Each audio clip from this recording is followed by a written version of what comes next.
आगे बात करेंगे क्वांटम मैकेनिक्स और क्लासिकल मैकेनिक्स की। क्वांटम मैकेनिक्स जो होता है माइक्रोस्कोपिक मैटर के लिए एप्लीकेबल होता है और क्लासिकल मैकेनिक्स जो होती है मैक्रोस्कोपिक मैटर के लिए एप्लीकेबल होती है। यहाँ पर इनविजिबल वर्ल्ड की स्टडी की जाती है, इसमें हम क्या देखेंगे, विजिबल वर्ल्ड देखेंगे।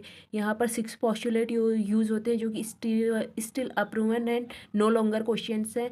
और यहाँ पर जो है फॉर्मूला यूज़ किया जाता है, यानी कि वेल पैक्ड थ्योरी पर ये बेस्ड है। और जबकि हम यहाँ पर अगर क्वांटम मैकेनिक्स की बात करें तो यहाँ पर हम यूज़ करते हैं ऑपरेटर, यहाँ ऑपरेटर यूज़ करते हैं, यहाँ फॉर्मूलाइज यूज़ करते हैं। अब पोस्टुलेट ऑफ क्वांटम केमिस्ट्री के पोस्टुलेट देखें तो physical state at time T describe by the wave function psi X T. जो फिजिकल स्टेट है किसी टाइम टी पर, जो फिजिकल स्टेट है उसको किससे डिस्क्राइब करेंगे, फंक्शन एक्स टी से। यहाँ पर एक्स क्या होगी, फिजिकल स्टेट होगी एट टाइम टी। अब आ गया wave function, it's first derivative and second derivative. जो वेव फंक्शन है साई, उसका फर्स्ट डेरिवेटिव और सेकंड डेरिवेटिव की बात करेंगे तो हमेशा कॉन्टिन्यूस सिंगल वैल्यूड फाइनाइट और नॉर्मलाइज्ड होगा। मतलब कंटिन्यूस लगातार चलने वाला सिंगल वैल्यू, साई 1 साई 2 साई 3 सबकी वैल्यू सेम होगी। फाइनाइट इस तरीके से ऊपर से नीचे को आ जाता है, यानी कि ऊपर कोई नहीं जाएगा, इसका मतलब फाइनाइट है। और नॉर्मलाइज्ड मतलब होता है, नॉर्मलाइजेशन की कंडीशन होती है integration psi square D V equal 1। अब आगे बात करते हैं नॉर्मलाइजेशन या ऑर्थोगोनैलिटी क्या होती है। नॉर्मलाइजेशन या ऑर्थोगोनैलिटी का मतलब है, नॉर्मलाइजेशन की कंडीशन तब आती है जब इंटीग्रेशन माइनस इन्फाइनाइट से प्लस इन्फाइनाइट इंटीग्रेशन करेंगे साई स्क्वायर डी वी, तो यहाँ पर जो वैल्यू है वो 1 आनी चाहिए। ये है नॉर्मलाइजेशन की कंडीशन। अब जो नॉर्मलाइजेशन की कंडीशन है वो कब आएगी, जब अगर साई आई और साई जे है, दो साई है, दो फंक्शन है, अगर इन दोनों का हम वैल्यू देखें, अगर वैल्यूज आई और जे की सेम होगी तो ये जो है नॉर्मलाइज्ड फंक्शन होगा। और आई और जे की वैल्यू सेम नहीं होगी तो ये नॉर्मलाइजेशन, इसको नहीं कहेंगे, नॉर्मलाइज्ड वेव फंक्शन नहीं कहेंगे। और यहाँ पर हम क्या कहेंगे कि ये क्या है, ऑर्थोगोनैलिटी की कंडीशन है। तो नॉर्मलाइजेशन की कंडीशन के लिए आई जे इक्वल होना चाहिए, ऑर्थोगोनैलिटी की कंडीशन के लिए आई जे इक्वल नहीं होने चाहिए। आगे है साई आई और साई जे की बात करें तो wave function of any particle in two different energy state. यहाँ पर जो साई आई और साई जे है वो है वेव फंक्शन, किसी पार्टिकल के वेव फंक्शन है अलग अलग एनर्जी स्टेट में। अब है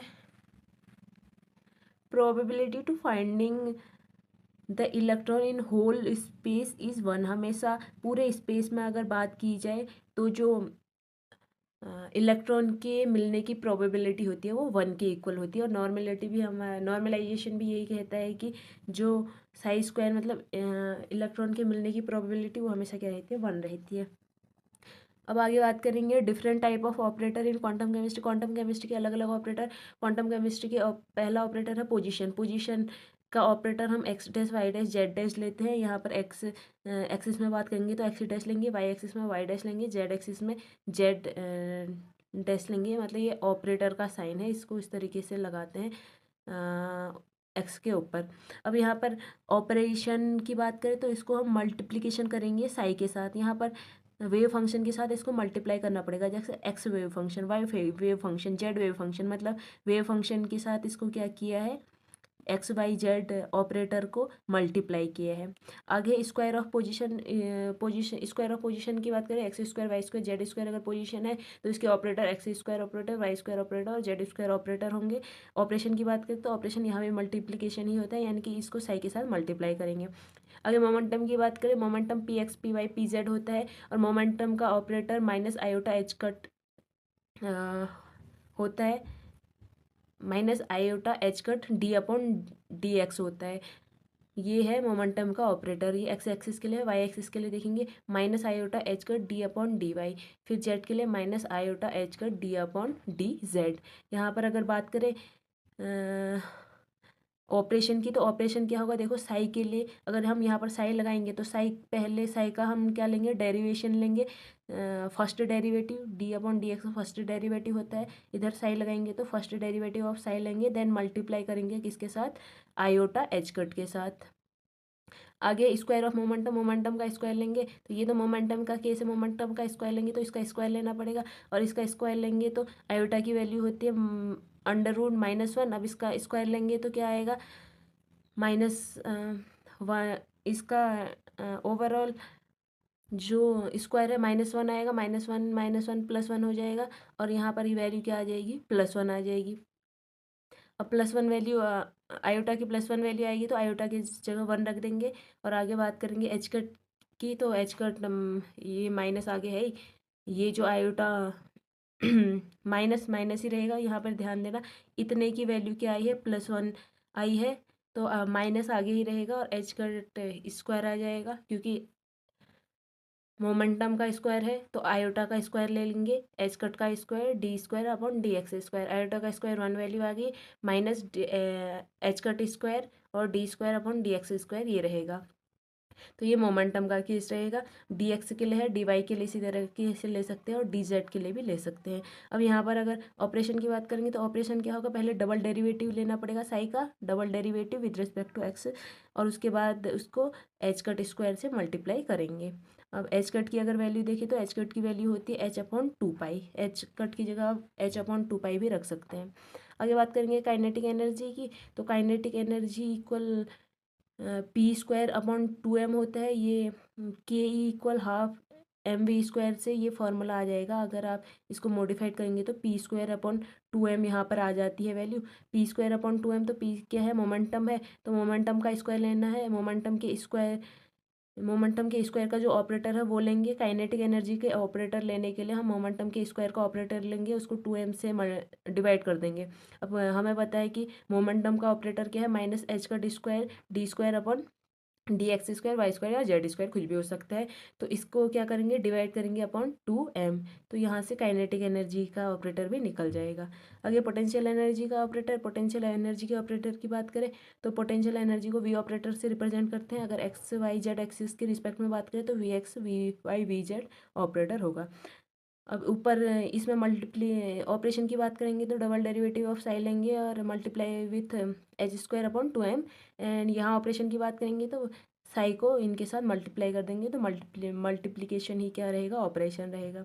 टोटल एनर्जी की बात करें तो टोटल एनर्जी ऊपर जो एनर्जी है वो काइनेटिक एनर्जी के लिए लिया है, यहाँ हम टोटल एनर्जी के लिए लेते हैं। और टोटल एनर्जी का हमने पहले भी देखा है क्या होता है, हैमिल्टनियन ऑपरेटर होता है एच ऑपरेटर। यहाँ पर जो हैमिल्टनियन ऑपरेटर रहता है इसकी वैल्यू होती है -h²/8π²m, फिर उसके बाद लेप्लेशियन स्क्वायर डेल्टा² प्लस v। तो यहाँ पर क्या रहेगा, h²/8π²m लेप्लेशियन स्क्वायर और v। आगे है h² है, ये h कट नहीं होगा, सिर्फ h है। आगे बात करेंगे तो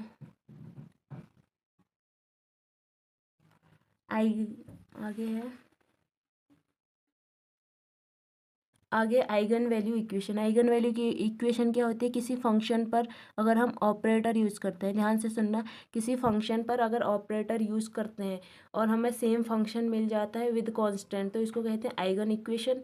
और मतलब इस पूरे इक्वेशन को आइगन इक्वेशन कहेंगे। अल्फा यहाँ पर जो है वो कांस्टेंट है, तो इसको कहते हैं आइगन वैल्यू, और जो फंक्शन है वो कहलाएगा आइगन फंक्शन।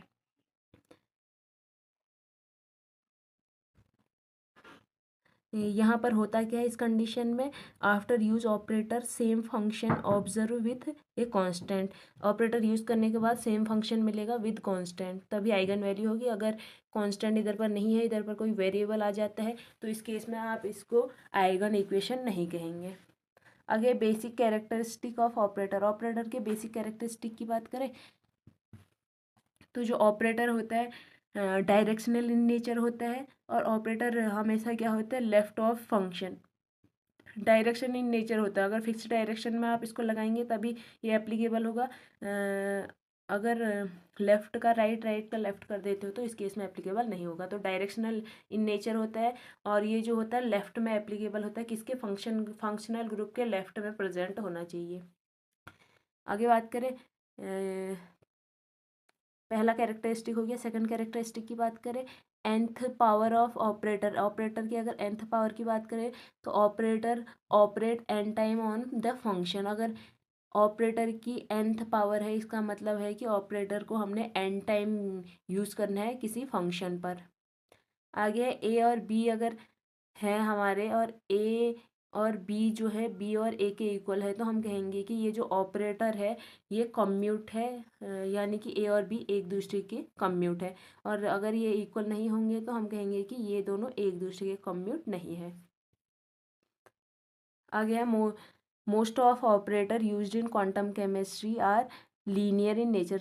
क्वांटम केमिस्ट्री में हम जितने भी ऑपरेटर देखते हैं वो लीनियर इन नेचर होते हैं।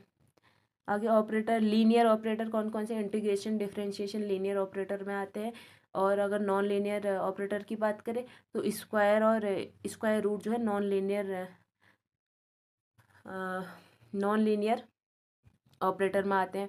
अब यहाँ बात करेंगे अगर लीनियर ऑपरेटर और नॉन लीनियर ऑपरेटर कैसे निकलेंगे। तो लीनियर ऑपरेटर निकालने के लिए अगर हमें किसी ऑपरेटर f प्लस जी पर ऑपरेटर यूज़ करना है, तो ये अगर इक्वल आता है f पर ऑपरेटर यूज़ करने के बाद और g पर ऑपरेटर यूज़ करने के बाद समेशन करके इस टाइप का ही मिलता है, यही मिलता है, तब हम कहेंगे लीनियर ऑपरेटर है। लेकिन अगर f प्लस जी का ऑपरेटर, f का ऑपरेटर प्लस जी का ऑपरेटर जो है इन दोनों की वैल्यू सेम नहीं होती है, नॉट इक्वल होते हैं, तो इस केस में हम कहेंगे कि नॉन लीनियर ऑपरेटर है। अब आगे बात करेंगे ऑपरेटर की प्रॉपर्टी की। तो एडिशन और सब्सट्रैक्शन कैसे होंगे। जो ऑपरेटर है ए प्लस बी किसी फंक्शन पर लगेंगे तो वो A function plus B function के इक्वल होंगे। ए माइनस बी किसी फंक्शन पर लगेगा तो A function minus B function के इक्वल होगा।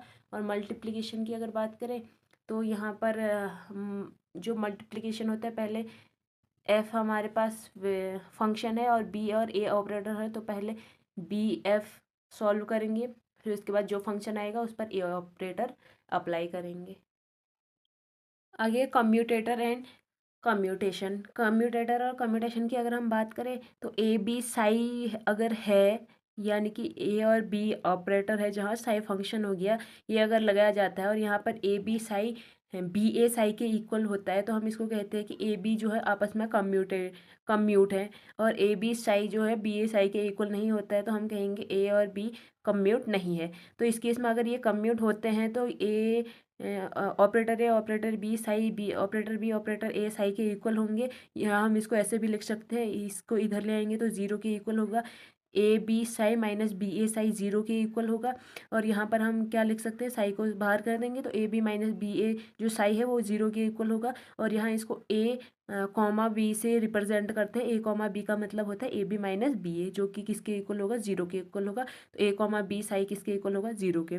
और अगर ये कम्यूट नहीं होते हैं, ए और बी कम्यूट नहीं होते हैं, तो इस केस में ए और बी जो होंगे नॉट कम्यूट होंगे और ए ऑपरेटर और बी ऑपरेटर जो है ज़ीरो के इक्वल नहीं होंगे, यानी कि ए बी माइनस बी ए जो साई होगा वो ज़ीरो के इक्वल नहीं होगा।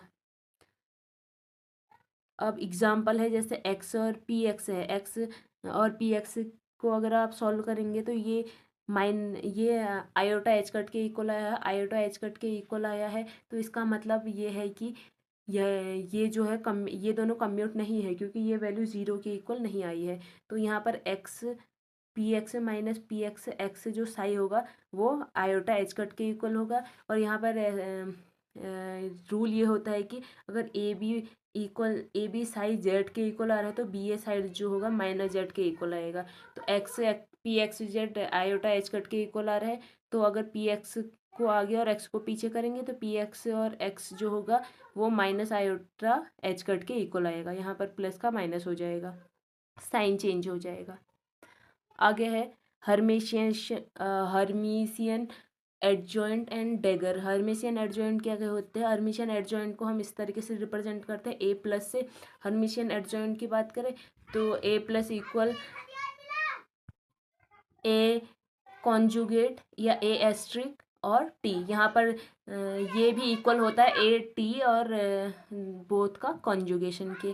अब यहाँ पर अगर कॉन्जुगेशन की बात करें तो जो कॉन्जुगेट होते हैं उसमें अगर हमारे पास साई जो है ई माइनस एम फाई है, तो जो साई कॉन्जुगेट होगा उसमें आई नहीं होगा। तो यही चीज़ होती है कॉन्जुगेट में, सॉरी आई का जो साइन है वो चेंज हो जाएगा, ई माइनस आई जो है प्लस आई हो जाएगा, आई एम फाई। तो यहाँ पर कॉन्जुगेट का मतलब होता है अगर आपके पास फंक्शन में आयोटा प्रेजेंट है तो उसका उसी फंक्शन का जब कॉन्जुगेट लेंगे तो आयोटा जो होगा उसका साइन चेंज हो जाएगा, और बाकी किसी पर कोई चेंज नहीं आएगा, सिर्फ आयोटा का साइन चेंज होता है, बाकी के कॉन्जुगेट सेम रहते हैं।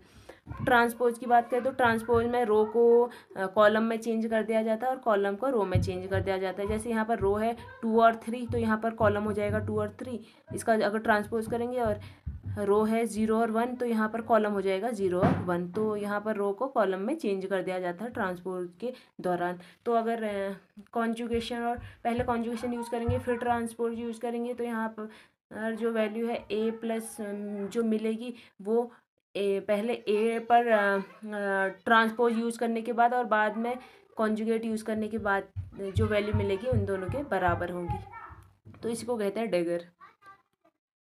तो इसमें क्या करना है, पहले कॉन्जुगेट करना है देन ट्रांसपोज, यहाँ पर करना है ट्रांसपोज देन कॉन्जुगेट। आगे है ए प्लस जो होगा ए स्टार या ए एस्ट्रिक टी इक्वल होगा ए टी एस्ट्रिक के। यहाँ पर जो बात करें अगर ए प्लस और ए की, तो ए प्लस और ए अगर इक्वल है तो ये हर्मिशियन मैट्रिक्स हो जाएगा, और जो ए प्लस है ये ए प्लस इस ए के इक्वल नहीं आ रहा है तो हम ये कहेंगे कि हर्मिशियन मैट्रिक्स नहीं है। यहाँ पर जो जिस ए पर हम कॉन्जुगेट और ट्रांसपोज यूज़ कर रहे हैं वो ए अगर इस ए प्लस के इक्वल आ जाती है, यानी कि इसमें कोई चेंज नहीं आता है, जैसा पहले था बाद में भी ए प्लस होने पर भी वैसा ही रहता है तो हर्मिशियन मैट्रिक्स रहेगा। अदरवाइज ये क्या हो जाएगा, एंटी हर्मिशियन मैट्रिक्स। अगर ए के इक्वल आएगा हर्मिशियन मैट्रिक्स, माइनस ए के इक्वल आएगा तो एंटी हर्मिशियन मैट्रिक्स हो जाएगा। अब प्रॉपर्टी की बात करें तो एडजॉइंट की जो प्रॉपर्टीज होती है वो ए प्लस एन जो है उस पर ए दी पावर एन प्लस अगर हम लगाएंगे तो ये दोनों इक्वल रहेंगे। ए प्लस बी अगर पॉजिटिव की बात करें तो ये ए पॉजिटिव और बी पॉजिटिव के इक्वल होगा, ये सारी प्रॉपर्टीज एडजॉइंट की है। और ए माइनस बी जो पॉजिटिव होगा ए पॉजिटिव माइनस बी पॉजिटिव के इक्वल होगा अगर ये हर्मिशियन ऑपरेटर है तो, हर्मिशियन एडजॉइंट है तो। अब आगे है ए बी प्लस, वो ए बी प्लस और ए प्लस के इक्वल होंगे। ए बी अगर प्लस की बात करें तो बी प्लस कॉमा ए प्लस के इक्वल होगा। और आगे ए प्लस की बात करें तो सी जो कि कांस्टेंट है सी कॉन्जुगेट और ए प्लस के इक्वल होगा, और सी प्लस की बात करें तो सी कॉन्जुगेट के इक्वल होगा। और यहाँ पर अगर ए एन प्लस की बात करें तो ए के ऊपर एन नंबर ऑफ प्लस होंगे, ए 2 प्लस है तो ए के ऊपर 2 प्लस रहेंगे। अब यहाँ पर बात की जाती है, दो केसेस होते हैं, हर्मिशियन मैट्रिक्स और anti Hermitian matrix. Hermitian matrix पता कब चलेगा, जब ए के ऊपर जितने भी प्लस होंगे, जितने भी इसके एडजॉइंट होंगे या जितने बार भी हमने एडजॉइंट की कंडीशन लगाई है वो हर बार जो है ए के इक्वल आ जा रही है, या जितनी भी कंडीशन लगाया उसके बाद भी ए के इक्वल आ रहा है तो हम कहेंगे कि ये हर्मिशियन मैट्रिक्स है। लेकिन अगर यहाँ पर ऐसा होता है कि ए के ऊपर एन प्लस अप्लाई करने पर, यानी कि ए के ऊपर N time Hermitian adjoint apply करने के बाद जो एन की वैल्यू है अगर ऑड होगी तो यहाँ पर एन की वैल्यू ऑड होने पर माइनस ए आता है, और एन की वैल्यू अगर इवन होगी तो एन की वैल्यू इवन होने पर ए आता है। यानी कि हर्मिशियन एंटी हर्मिशियन मैट्रिक्स में क्या होगा, एन की वैल्यू ऑड आने पर, एन की वैल्यू अगर ऑड होगी तो माइनस ए वैल्यू आएगी, और एन की वैल्यू इवन होगी तो ए वैल्यू आएगी। आगे है मैथ फॉर क्वांटम। क्वांटम के लिए जो छोटी मोटी मैथ यूज़ की जाती है उसमें एक चीज कुछ इंपॉर्टेंट फार्मूले हैं, जैसे कॉस 2 थीटा इक्वल होता है cos square theta minus sine square theta, तो कॉस 2 थीटा इक्वल हो जाएगा two cos square theta minus 1, या cos 2 theta equal 1 minus 2 sine square theta भी लिख सकते हैं। अब यहाँ पर एक चीज़ है, अगर वहाँ पर साइन स्क्वायर थीटा आएगा तो यहाँ से इसकी वैल्यू हम रख सकते हैं, तो इनको इंटरचेंज करने के लिए ये रिलेशन याद रखना। आगे है sine 2 theta equal 2 sine theta cos theta होता है। अब एक फॉर्मूला आता है गामा फंक्शन जिसको कहते हैं, इम्पोर्टेंट है ये क्वांटम केमिस्ट्री के लिए। यहाँ पर अगर इंटीग्रेशन हो रहा है ए से बी तक, यू वी के बीच में, यू और वी दो फंक्शन है और इसका इंटीग्रेशन कर रहे हैं, तो इसमें पहले तो ये डिसाइड करना है हमने कि फर्स्ट फंक्शन कौन सा है और सेकंड फंक्शन कौन सा है, उसको हम आइलेट की कॉन्सेप्ट से निकालेंगे। फिर उसके बाद हमें ये फार्मूला यूज़ करना है, जहाँ पर यू वी का अगर इंटीग्रेशन करेंगे और यू अगर फर्स्ट फंक्शन होगा, वी सेकंड फंक्शन होगा, तो इस केस में u integration v d x minus differentiation of u d x और integration of v d x और डी एक्स, जहाँ पर फिर ये वैल्यू कहाँ से जाएगी, ए से बी तक जाएगी।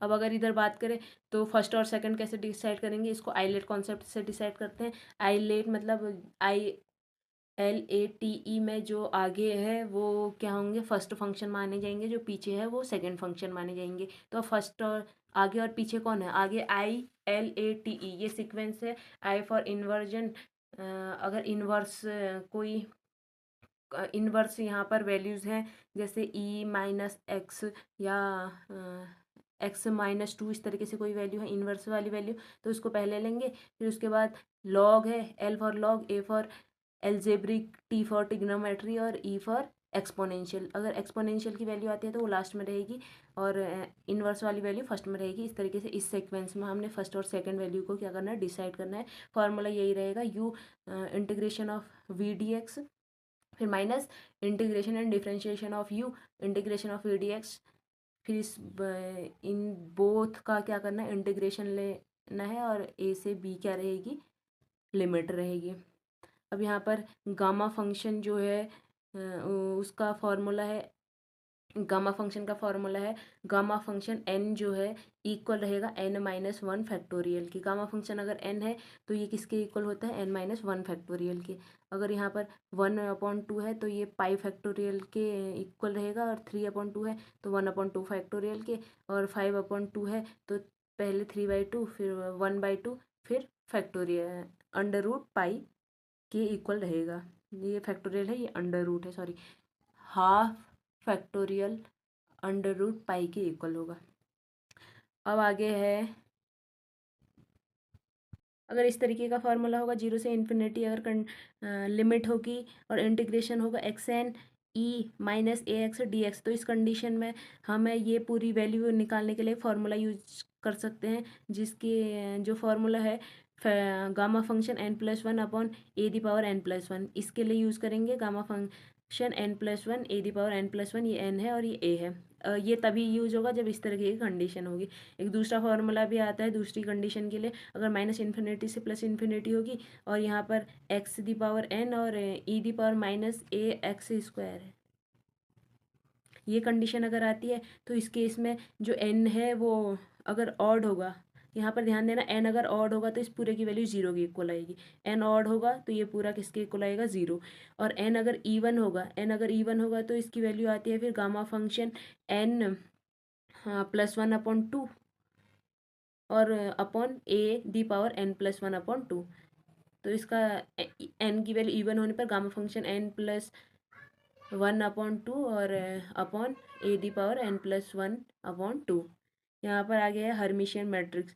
हर्मिशियन मैट्रिक्स क्या कहता है, देखो हर्मिशियन मैट्रिक्स में हम उसको हर्मिशियन मैट्रिक्स कहते हैं जहाँ पर integration psi asterisk operator psi D tau equal होता है psi operator psi star, sorry, operator का कॉन्जुगेशन और फंक्शन का कॉन्जुगेशन डी टाउ के। यहाँ पर हुआ क्या है, ये अगर इधर से इधर जाएगा, मतलब कॉन्जुगेशन साई की जगह साई कॉन्जुगेशन साई की जगह आएगा, तो इस केस में जो ऑपरेटर है उसका कॉन्जुगेट हमें मिलेगा। तो यहाँ पर जो डी टाउ है वो है वॉल्यूम एलिमेंट। तो इस तरीके से हमें यहाँ से क्या कर सकते हैं, ईजिली पता कर सकते हैं कि कोई भी जो मैट्रिक्स है, कोई भी जो मैट्रिक्स है, मतलब कोई इक्वेशन है वो हर्मिशियन ऑपरेटर है या नहीं। तो हर्मिशियन ऑपरेटर की ये कंडीशन है कि अगर साई स्टार ऑपरेटर साई होगा तो वो किसके इक्वल आएगा, साई ऑपरेटर स्टार और साई स्टार के। अब यह characteristic all operator use, quantum chemistry में जितने भी ऑपरेटर यूज़ करते हैं सब हर्मिशियन ऑपरेटर होते हैं। Eigen value should be real, इस केस में क्या है, इसके कैरेक्टरिस्टिक क्या है कि जो आइगन वैल्यू है वो रियल होनी चाहिए, यानी कि आयोटा आइगन वैल्यू में प्रेजेंट नहीं होना चाहिए। अब आगे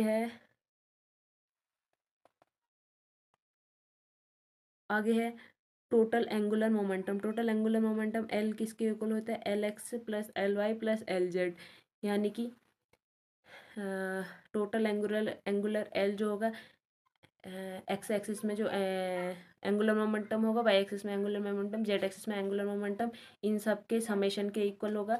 और एंगुलर मोमेंटम अगर हमें निकालना है तो उसके लिए हमें आर इंटू पी करना पड़ता है। आर इंटू पी यहाँ पर पोजिशन इंटू मोमेंटम है, तो यहाँ पर जो आर है वो ऑपरेटर फॉर पोजिशन है और पी जो है ऑपरेटर फॉर मोमेंटम है। अगर हम यहाँ पर क्रॉस इसमें बात करते हैं क्रॉस प्रोडक्ट की अगर वैल्यूज हमें निकालनी है तो किस तरीके से निकालेंगे, उसके लिए एक ट्रिक होती है प्लस माइनस प्लस। अब यहाँ पर प्लस माइनस प्लस इस तरीके से अरेंज कर दिए जाते हैं। अब अगर हमें अगर पहले क्या करेंगे, आई के रिस्पेक्ट में बात करेंगे तो आई को मल्टीप्लाई करेंगे। एक फॉर्मूला ले लेते हैं x i plus y z plus z के, इसका हमें मल्टीप्लिकेशन करना है इसके साथ। तो इस केस में कंडीशन क्या है, क्रॉस मल्टीप्लिकेशन करना है। तो क्रॉस मल्टीप्लिकेशन के लिए क्या होता है, plus minus plus plus plus minus plus हम कंडीशन रखेंगे। उसके बाद आई को हमने कांस्टेंट लेना है, आई को कांस्टेंट लेंगे और आई को कांस्टेंट लेंगे तो हम यहाँ पर क्या करेंगे, Y O minus Z N, Y O minus Z N करेंगे और इसको आई से मल्टीप्लाई करेंगे। Y O minus Z N को आई से मल्टीप्लाई करेंगे, फिर माइनस लेंगे तो उस अब की बार जे को कांस्टेंट रखेंगे। जे को हमने अगर कांस्टेंट रख दिया तो जे को कांस्टेंट रखने पर नीचे की वैल्यूज छोड़ देंगे, ये लेंगे। तो जे के अगले क्या है, जेड एम माइनस एक्सओ होगा, जेड एम माइनस एक्सओ होगा। जेड एम माइनस एक्सओ इसको जे के साथ मल्टीप्लाई करेंगे, फिर प्लस लेंगे, फिर प्लस में के कांस्टेंट रहेंगे तो के को मल्टीप्लाई करेंगे। किसके बाद, के के बाद एक्स आ रहा है, X N minus M Y से इसको मल्टीप्लाई करेंगे। तो इस तरीके से क्रॉस प्रोडक्ट मिलता है जो कि सॉल्व करने के इक्वल, मतलब यहाँ पर कहते हैं कि ये सॉल्व करने का वे है क्रॉस प्रोडक्ट को। ठीक है, आगे है normalised wave function and normalisation constant. Normalised wave function और नॉर्मलाइजेशन कांस्टेंट की बात करें तो हमें पता है normalised wave function integration psi square data equal 1 की कंडीशन होती है, इसको कहते हैं कंडीशन फॉर नॉर्मलाइजेशन। और यहाँ पर जो अगर ये 1 के इक्वल नहीं आ रहे तो 1 के इक्वल नहीं आने पर अगर हमें इसको नॉर्मलाइजेशन करना है तो हमें n से मल्टीप्लाई करना पड़ता है साई को। तो साई जो साई n होगा उसको हम n से मल्टीप्लाई करेंगे। n से मल्टीप्लाई करने पर साई एन को n से मल्टीप्लाई करेंगे और साई जो कॉन्जुगेट है उसको भी n से मल्टीप्लाई करेंगे। इस वैल्यू को हम इस इक्वेशन में पुट करेंगे, साई कॉन्जुगेट की जगह हम n साई और n साई कॉन्जुगेट रखेंगे। तो यहाँ से इस इक्वेशन में इनकी वैल्यू रखने के बाद n की वैल्यू निकालेंगे। n जो है यहाँ पर नॉर्मलाइजेशन कांस्टेंट है जिसकी value 1 upon under root integration psi star D tau के इक्वल आता है। यहाँ से जो है ये नॉर्मलाइजेशन कांस्टेंट निकल जाएगा, एन नॉर्मलाइजेशन कांस्टेंट है, इसकी वैल्यू क्या है 1 upon under root integration psi star D tau. Psi और साई स्टार की बात करें तो नॉर्मलाइज्ड वेव फंक्शन है, तो यहाँ से नॉर्मलाइजेशन कांस्टेंट निकल सकता है। और कोई नॉर्मलाइजेशन वेव फंक्शन नहीं है तो उसको नॉर्मलाइजेशन वेव फंक्शन बनाया जा सकता है।